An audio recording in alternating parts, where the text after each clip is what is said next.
برای اینکه توی رابطه عاشقانه‌تون تنوع ایجاد کنید از این راهکارها استفاده کنید.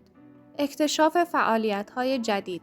با هم برنامه‌ریزی کنید و فعالیت‌های جدیدی رو تجربه کنید، مثل پیاده روی تو مکان‌های جدید، شرکت تو کلاس‌های رقص یا آشپزی، سفر به مقصدی که هر دوتاتون هنوز نرفتید و غیره.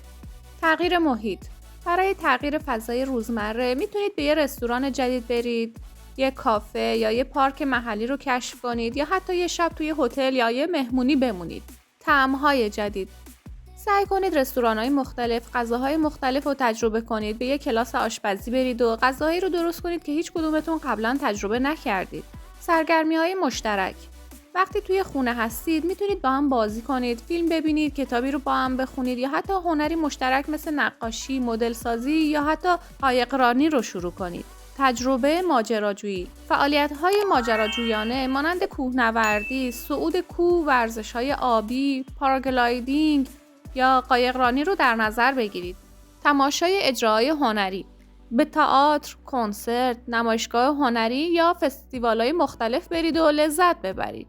تعطیلات و سفر. با برنامه‌ریزی تعطیلات و سفرهای جدید، محیط جدیدی رو کشف کنید و تجربه متفاوتی رو با هم به اشتراک بذارید. ارتباط عاطفی عمیق‌تر. زمانی رو در نظر بگیرید که فقط به یکدیگر اختصاص داده شده، بدون مزاحمت از تلفن‌ها یا رسانه‌های اجتماعی و در مورد رویاها، اهداف و امیداتون با هم صحبت کنید. مراسم رمزآلود. میتونید به یک رستوران شبانه برید و یه شب رو با مراسم رمزآلود و جذاب سپری کنید. راه‌اندازی روزهای مختلف. علاوه بر موارد فوق، به سبک و سلیقه هر زوجی بستگی داره.